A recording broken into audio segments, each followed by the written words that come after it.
ನಮಸ್ಕಾರ ಸ್ನೇಹಿತರೆ, ನಮ್ಮ ನಂಬಿಕೆಗೆ ಸ್ವಾಗತ ಸುಸ್ವಾಗತ. ಸ್ನೇಹಿತರೆ, ಕಳೆದ ವರ್ಷ ಇದೇ ಸಮಯಕ್ಕೆ ಅಂದರೆ 2024 ಜನವರಿ 22ರಂದು ಇಡೀ ದೇಶವೇ ಅದೇನನ್ನು ಸಾಧಿಸಿದ, ಅದೇನನ್ನು ಪಡೆದುಕೊಂಡ ಉತ್ಸಾಹದಲ್ಲಿತ್ತು.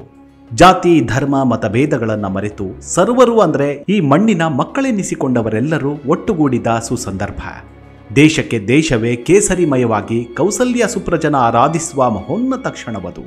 ಶತಶತಮಾನಗಳ ಹೋರಾಟ, ಬಡಿದಾಟ, ಹಿಂಸೆ, ಕ್ರೌರ್ಯ, ದೌರ್ಜನ್ಯಗಳನ್ನು ಮೀರಿ ಹಠಕ್ಕೆ ಸಿಕ್ಕ ಜಯವದು. ಹೌದು, ಅಂದು ರಘುನಂದನ ಶ್ರೀರಾಮಚಂದ್ರನ ದೇಗುಲ ಲೋಕಾರ್ಪಣೆಯಾದ ಸುದಿನ. ಇನ್ನೂ ನೆನಪಿದೆ, ಆ ದಿನಕ್ಕಾಗಿ ದಿನಗಣನೆ ಕ್ಷಣಗಣನೆ ಮಾಡಿದ್ವಿ. ಪ್ರತಿಯೊಬ್ಬ ಹಿಂದೂಗಳ ಎದೆಯಾಳದಲ್ಲಿ ಅದೊಂದು ಗರ್ವದ ಭಾವನೆ. ರಾಜಕೀಯವಾಗಿಯೂ ಆಸ್ಮಿತೆ ಕಾಯ್ದುಕೊಂಡ ದಿನವದು. ಅಯೋಧ್ಯೆ ಶ್ರೀರಾಮ ಮಂದಿರ ಲೋಕಾರ್ಪಣೆಯಾಗಿ ಜನವರಿ 22ಕ್ಕೆ 1 ವರ್ಷದ ಹರುಷ. ಈ ವಾರ್ಷಿಕೋತ್ಸವಕ್ಕೆ ಇಡೀ ರಾಷ್ಟ್ರವೇ ಸಜ್ಜಾಗಿದೆ. ಈ ವರ್ಷ 2025ರಲ್ಲಂತೂ ಸ್ವಲ್ಪ ಮುಂಚಿತವಾಗಿಯೇ ವಾರ್ಷಿಕೋತ್ಸವ ಆಚರಿಸಲಾಗ್ತಿದೆ. ಅಷ್ಟಕ್ಕೂ ಮೊದಲನೇ ಹರುಷಕ್ಕೆ ಯಾವ ರೀತಿಯಾದ ತಯಾರಿ ಮಾಡಲಾಗ್ತಿದೆ, ಏನೇನೆಲ್ಲ ವಿಶೇಷತೆಗಳು ಇದ್ದಾವೆ ಅನ್ನೋದನ್ನು ತಿಳಿದುಕೊಳ್ತಾ ಹೋಗೋಣ. ಹಾಗೆ ಈ ವರ್ಷ ಕುಂಭಮೇಳ ಕೂಡ ನಡೀತಾ ಇದೆ. ಈ ಮಹಾಮೇಳ ಬರುತ್ತಿರೋದು 144 ವರ್ಷಗಳ ನಂತರ. ಅಷ್ಟಕ್ಕೂ ಈ ಕುಂಭಮೇಳದ ವಿಶೇಷತೆ ಏನು, ಈ ವರ್ಷ ಎರಡೂ ಹಬ್ಬ ನಮ್ಮ ಹಿಂದೂಗಳಿಗೆ ಸಿಕ್ಕಿದರ ಫಲವೇನು ಅನ್ನೋದನ್ನು ಇಂದಿನ ಸಂಚಿಕೆಯಲ್ಲಿ ನೋಡೋಣ. ಅದಕ್ಕೂ ಮುನ್ನ ನಮ್ಮ ನಂಬಿಕೆಗೆ ನಿಮ್ಮ ಬೆಂಬಲವಿರಲಿ. ಸ್ನೇಹಿತರೆ, ಉತ್ತರ ಪ್ರದೇಶ ಅಯೋಧ್ಯೆಯ ರಾಮ ಮಂದಿರದಲ್ಲಿ ರಾಮಲಲ್ಲಾ ಮೂರ್ತಿ ಪ್ರತಿಷ್ಠಾಪನೆಯಾಗಿ 1 ವರ್ಷ ಪೂರ್ಣಗೊಂಡಿದೆ. ಹೀಗಾಗಿ ರಾಮ ಮಂದಿರದ ಮೊದಲ ವಾರ್ಷಿಕೋತ್ಸವ ಇಂದು ಅಂದರೆ ಜನವರಿ 11 ಶನಿವಾರದಿಂದ ಅಯೋಧ್ಯೆಯಲ್ಲಿ 3 ದಿನಗಳ ಉತ್ಸವ ಪ್ರಾರಂಭವಾಗಲಿದೆ. ಮುಖ್ಯಮಂತ್ರಿ ಯೋಗಿ ಆದಿತ್ಯನಾಥ್ ಅವರು ರಾಮಲಲ್ಲಾ ಮೂರ್ತಿಗೆ ಮಹಾಭಿಷೇಕ ಮಾಡುವ ಮೂಲಕ ಕಾರ್ಯಕ್ರಮವನ್ನು ಉದ್ಘಾಟಿಸಿದ್ದಾರೆ. ಈ ಬಾರಿ ಹಿಂದೂ ಧರ್ಮೀಯರಿಗೆ ಡಬಲ್ ಧಮಾಕ ಬಂದಂತೆ. ಒಂದು, ಉತ್ತರ ಪ್ರದೇಶದ ಪ್ರಯಾಗ್ರಾಜ್ನಲ್ಲಿ ಮಹಾಕುಂಭಮೇಳಕ್ಕೆ ಭರ್ಜರಿ ತಯಾರಿ ನಡೆದರೆ, ಇತ್ತ ಅಯೋಧ್ಯೆಯಲ್ಲಿ ರಾಮ ಮಂದಿರದ ಮೊದಲ ವಾರ್ಷಿಕೋತ್ಸವ ನಡೀತಿದೆ. ಸಾಧುಗಳು, ಅಗೋರಿಗಳು, ಸಂತರು, ತಪಸ್ವಿಗಳು ಬಂದು ಸೇರುವ ಕುಂಭಮೇಳವೆಂಬ ಅಮೃತ ಸ್ನಾನವೇ ವಿಶ್ವದ ಅತಿದೊಡ್ಡ ಧಾರ್ಮಿಕ ಮತ್ತು ಸಾಂಸ್ಕೃತಿಕ ಮೇಳ. ನಾವು ನೀವು ಎಷ್ಟು ಪುಣ್ಯವಂತರು ಎಂದರೆ 496 ವರ್ಷಗಳ ನಂತರ ಅಂದರೆ 22 ಜನವರಿ 2024ರಂದು ಅಯೋಧ್ಯೆಯಲ್ಲಿ ಭವ್ಯ ಹಾಗೂ ದಿವ್ಯ ಶ್ರೀರಾಮ ಮಂದಿರ ಮರು ನಿರ್ಮಾಣಕ್ಕೆ ನಾವೆಲ್ಲರೂ ಸಾಕ್ಷಿಯಾಗಿದ್ದೆವು. ಅದೇ ರೀತಿ 144 ವರ್ಷಗಳ ನಂತರ ಪ್ರಯಾಗ್ರಾಜ್ನಲ್ಲಿ ಈ ವರ್ಷ ಮಹಾಕುಂಭಮೇಳ ನಡೆಯುತ್ತಿದೆ. ವಿಶ್ವದಾದ್ಯಂತ ಕೋಟ್ಯಾಂತರ ಜನರು ಈ ಐತಿಹಾಸಿಕ ಕ್ಷಣವನ್ನು ಕಣ್ತುಂಬಿಕೊಳ್ಳಲು ಕಾಯುತ್ತಿದ್ದಾರೆ. ಇದು 12 ವರ್ಷಕ್ಕೊಮ್ಮೆ ನಡೆಯೋ ಕುಂಭಮೇಳವಲ್ಲ. ಮನುಷ್ಯನ 7 ಜನ್ಮಗಳ ಪಾಪಗಳೆಲ್ಲವನ್ನೂ ಒಂದೇ ಸಲಕ್ಕೆ ತೊಳೆಯಬಲ್ಲಂತಹ ಶತಮಾನಗಳಿಗೊಮ್ಮೆ ಘಟಿಸುವ ದಿವ್ಯಾದ್ಭುತ ಪುಣ್ಯಸ್ನಾನದ ಮಹಾಕುಂಭಮೇಳ. ಈ ಬಾರಿ ಪ್ರಯಾಗರಾಜ್ ಇದೇ ಸಂಕ್ರಾಂತಿಯಿಂದ ಇಂಥದ್ದೊಂದು ಮಹಾ ಅದ್ಭುತಕ್ಕೆ ತೆರೆದುಕೊಳ್ತಿದೆ. 144 ವರ್ಷಕ್ಕೊಮ್ಮೆ ಘಟಿಸುವ ಮಹಾಕುಂಭಮೇಳಕ್ಕೆ ಇದೇ ಜನವರಿ 13ರ ಪುಷ್ಯ ಹುಣ್ಣಿಮೆಯೆಂದು ನಾವೆಲ್ಲ ಸಾಕ್ಷಿಯಾಗಲಿದ್ದೇವೆ. ಫೆಬ್ರವರಿ 26ರ ಶಿವರಾತ್ರಿಯಂದು ಕೊನೆಗೊಳ್ಳಲಿದೆ. ಪ್ರತಿ 12 ವರ್ಷಗಳಿಗೊಮ್ಮೆ ಆಚರಿಸೋದು ಪೂರ್ಣ ಕುಂಭಮೇಳ. ಇದನ್ನ ಪ್ರಯಾಗ್ರಾಜ್, ಹರಿದ್ವಾರ, ನಾಸಿಕ್ ಹಾಗೂ ಉಜ್ಜಯಿನಿಯಲ್ಲಿ ಆಚರಿಸಲಾಗುತ್ತೆ.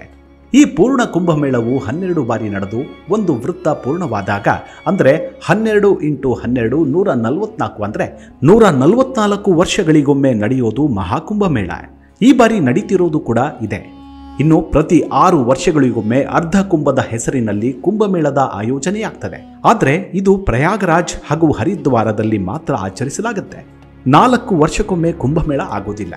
4 ಕುಂಭಮೇಳಗಳು ಪ್ರತ್ಯೇಕ ವರ್ಷಗಳಲ್ಲಿ ಅಂದರೆ ಪ್ರಯಾಗರಾಜ್ ಹಾಗೂ ಹರಿದ್ವಾರ ಒಂದೇ ವರ್ಷ ಅಥವಾ 1 ವರ್ಷದ ಆಸುಪಾಸಿನಲ್ಲಿ ಬಂದರೆ, ನಾಸಿಕ್ ಹಾಗೂ ಉಜ್ಜಯಿನಿಯು ಇದಾದ 1-2 ವರ್ಷದ ನಂತರ ಒಟ್ಟಿಗೆ ಅಥವಾ 1 ವರ್ಷದ ಆಜುಬಾಜಿನಲ್ಲಿ ಬರುತ್ತವೆ.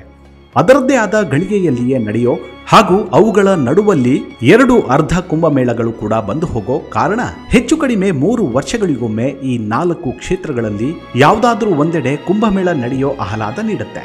ಕುಂಭಮೇಳವು ಈ 4 ಜಾಗಗಳಲ್ಲೇ ಯಾಕೆ ನಡೆಯುತ್ತೆ ಅಂದರೆ, ಅಮೃತಕ್ಕಾಗಿ ಸಮುದ್ರ ಮಂಥನವಾದ ಜಾಗವೇ ಗಂಗಾ, ಯಮುನಾ, ಸರಸ್ವತಿ ನದಿಗಳ ಸಂಗಮ ಕ್ಷೇತ್ರ ಪ್ರಯಾಗರಾಜ್. ಅಮೃತಕ್ಕಾಗಿ ಕಿತ್ತಾಟ ನಡೆದಾಗ ಮೋಹಿನಿ ಅವತಾರವೆತ್ತೋ ಮಹಾವಿಷ್ಣು ಆ ಅಮೃತ ತುಂಬಿದ್ದ ಕುಂಭವನ್ನು ಹೊತ್ತೊಯ್ಯುವಾಗ ಅದರ 4 ಹನಿಗಳು ಭೂಮಿಯ 4 ಕಡೆ ಬಿದ್ದುವಂತೆ. ಆ 4 ಹನಿಗಳು ಬಿದ್ದ ಜಾಗವೇ ಈ 4 ಪುಣ್ಯಕ್ಷೇತ್ರಗಳು. ಹಾಗಾಗಿ ಈ ವರ್ಷ ನಡೆಯುತ್ತಿರುವ ಮಹಾಕುಂಭಮೇಳ ನಿಜಕ್ಕೂ ನಮ್ಮೆಲ್ಲರ ಸೌಭಾಗ್ಯ ಹಾಗೂ ನಮ್ಮೆಲ್ಲರ 7 ಜನ್ಮಗಳ ಮಹಾಪುಣ್ಯವೇ ಸರಿ. ಕಳೆದ ವರ್ಷ ಜನವರಿ 22ರಂದು ರಾಮಲಲ್ಲಾ ಮೂರ್ತಿಯನ್ನ ದೇವಾಲಯದಲ್ಲಿ ವಿದ್ಯುಕ್ತವಾಗಿ ಇರಿಸಲಾಗಿತ್ತು. ಈ ವರ್ಷ ಪ್ರತಿಷ್ಠಾ ದ್ವಾದಶಿ ಉತ್ಸವ ಜನವರಿ 11ರಂದು ಬರುತ್ತೆ. ಶ್ರೀರಾಮ ಜನ್ಮಭೂಮಿ ತೀರ್ಥಕ್ಷೇತ್ರ ಟ್ರಸ್ಟ್ ಈ ಸಂದರ್ಭದ ಸ್ಮರಣಾರ್ಥ ಜನವರಿ 11ರಿಂದ 13ರವರೆಗೆ 3 ದಿನಗಳ ಆಚರಣೆಯನ್ನು ಆಯೋಜಿಸಿದೆ. ಈ 3 ದಿನದ ಉತ್ಸವದಲ್ಲಿ ಸಂಗೀತ, ಕಲೆ ಮತ್ತು ಸಾಹಿತ್ಯ ವ್ಯಕ್ತಿಗಳ ಪ್ರದರ್ಶನಗಳೊಂದಿಗೆ ಸಾಂಸ್ಕೃತಿಕ ಕಾರ್ಯಕ್ರಮಗಳು ನಡೆಯಲಿವೆ. ಈ ಕಾರ್ಯಕ್ರಮಕ್ಕೆ ಪಾಲ್ಗೊಳ್ಳಲು ಹೆಚ್ಚಿನ ಜನಸಂದಣಿಯನ್ನು ನಿಯಂತ್ರಿಸಲು ದೇವಾಲಯ ಭೇಟಿಗಾಗಿ ಎಲ್ಲಾ ರೀತಿಯ ಪಾಸ್ಗಳನ್ನು 3 ದಿನಗಳವರೆಗೆ ಸ್ಥಗಿತಗೊಳಿಸಲಾಗಿದೆ. ಇನ್ನು ಈ ಉತ್ಸವದಲ್ಲಿ ಭಾಗವಹಿಸಲು ಸಾಧ್ಯವಾಗದೇ ಇರುವವರಿಗಾಗಿ ದೂರದರ್ಶನದ ಮೂಲಕ ಕಾರ್ಯಕ್ರಮವನ್ನು ನೇರ ಪ್ರಸಾರ ಮಾಡಲು ನಿರ್ಧರಿಸಲಾಗಿದೆ. ಹೀಗೆ ದೇಶದಾದ್ಯಂತ ಭಕ್ತರು ಆಚರಣೆಗಳನ್ನು ವೀಕ್ಷಿಸಲು ಅನುವು ಮಾಡಿಕೊಡಲಾಗಿದೆ. ಮೊದಲ ವಾರ್ಷಿಕೋತ್ಸವದ ಗೌರವಾರ್ಥವಾಗಿ ದೇವಾಲಯದ ಆವರಣವನ್ನು 50 ಕ್ವಿಂಟಾಲ್ಗೂ ಹೆಚ್ಚು ಹೂಗಳಿಂದ ಅಲಂಕರಿಸಲಾಗಿದೆ. ವಿಐಪಿ ಗೇಟ್ ಸಂಖ್ಯೆ 11 ಇನ್ನು ಇತರ ಪ್ರವೇಶ ದ್ವಾರಗಳೊಂದಿಗೆ ಅದ್ಧೂರಿಯಾಗಿ ಅಲಂಕರಿಸಲಾಗಿದೆ.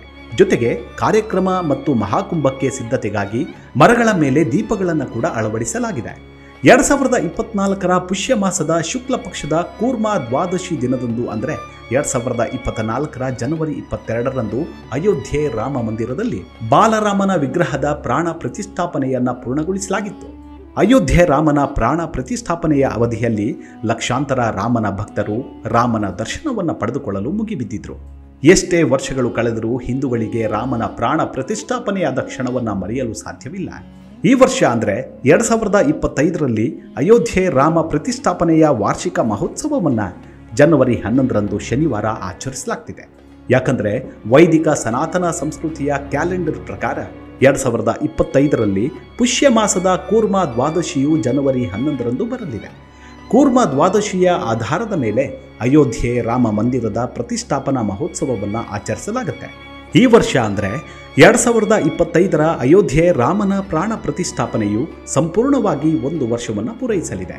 ಇನ್ನು ಅಯೋಧ್ಯೆಯಲ್ಲಿ ಈ ಸಂದರ್ಭ ಏನೆಲ್ಲ ವ್ಯವಸ್ಥೆ ಮಾಡಲಾಗಿದೆ ಅಂದರೆ, ಇಂದಿನಿಂದ 13ರವರೆಗೆ ಮೊದಲ ವಾರ್ಷಿಕೋತ್ಸವ ಆಚರಣೆ ಅಂಗದ ಟೀಲಾ ಪ್ರದೇಶದಲ್ಲಿ ಜರ್ಮನ್ ಹ್ಯಾಂಗರ್ ಟೆಂಟ್ ಒಟ್ಟು 5,000 ಜನ ಕುಳಿತುಕೊಳ್ಳುವ ಸಾಮರ್ಥ್ಯದ ಟೆಂಟ್ ಅನ್ನು ಅಳವಡಿಸಲಾಗಿದೆ. 110 ವಿವಿಐಪಿಗಳು ಸೇರಿ ಗಣ್ಯ ಅತಿಥಿಗಳು ಸಂತರಿಗೆ ಆಮಂತ್ರಣವನ್ನು ನೀಡಲಾಗಿದೆ. ಮಂಟಪ, ಯಜ್ಞಶಾಲೆಯಲ್ಲಿ ಶಾಸ್ತ್ರೀಯ ಸಾಂಸ್ಕೃತಿಕ ಪ್ರದರ್ಶನ ಮತ್ತು ದೈನಂದಿನ ರಾಮಕಥಾ ಪ್ರವಚನವನ್ನು ವೀಕ್ಷಿಸಲು ಅವಕಾಶವನ್ನು ನೀಡಲಾಗಿದೆ. ಇನ್ಮುಂದೆ ಪ್ರತಿ ವರ್ಷದ ಪುಷ್ಯ ಮಾಸದ ಶುಕ್ಲ ಪಕ್ಷದ ದ್ವಾದಶಿಯನ್ನು ಪ್ರತಿಷ್ಠಾ ದ್ವಾದಶಿ ಎಂದು ಕರೆಯಲು ಶ್ರೀರಾಮ ಜನ್ಮಭೂಮಿ ತೀರ್ಥಕ್ಷೇತ್ರ ಟ್ರಸ್ಟ್ನಿಂದ ಕರೆ ನೀಡಲಾಗಿದೆ. ಈ ವಿಚಾರವಾಗಿ ಕೇಂದ್ರ ಸರ್ಕಾರಕ್ಕೆ ಪತ್ರ ಬರೆದು ಮನವಿ ಮಾಡಲಾಗಿದೆ. ಒಟ್ಟಾರೆ ಅಯೋಧ್ಯೆಯಲ್ಲಿ ಪ್ರಭು ಶ್ರೀರಾಮನ ಮಂದಿರ ಪ್ರತಿಷ್ಠಾಪನೆ ವಾರ್ಷಿಕೋತ್ಸವ ಸಂಭ್ರಮ ಮನೆ ಮಾಡಿದೆ. ಅಂದು ಈ ಸುಸಂದರ್ಭಗಳನ್ನು ಕಣ್ತುಂಬಿಕೊಳ್ಳುವ ಅದೃಷ್ಟ ನಮ್ಮದಾಗಿರೋದು ನಿಜಕ್ಕೂ ಅದೆಷ್ಟೋ ಜನ್ಮಗಳ ಪುಣ್ಯಫಲವೋ ಏನೋ. ಮಹಾಕುಂಭಮೇಳ ಅಯೋಧ್ಯೆ ವಾರ್ಷಿಕೋತ್ಸವದ ಸುಮಧುರ ಕ್ಷಣಗಳನ್ನು ಸವಿಯುತ್ತಾ ಮುಂದಿನ ಪೀಳಿಗೆಗೂ ಈ ರಸದೌತಣವನ್ನು ಹಂಚೋಣ. ಪ್ರಭು ಶ್ರೀರಾಮಚಂದ್ರನ ಕೃಪೆ ಆಶೀರ್ವಾದ ನಮ್ಮೆಲ್ಲರ ಮೇಲಿರಲಿ. ಮುಂದಿನ ಸಂಚಿಕೆಯಲ್ಲಿ ಮತ್ತೆ ಸಿಗೋಣ. ಅಲ್ಲಿವರೆಗೂ ನಿಮ್ಮ ಆರೋಗ್ಯದ ಕಡೆ ಗಮನವಿರಲಿ. Take care. ನಮಸ್ಕಾರ.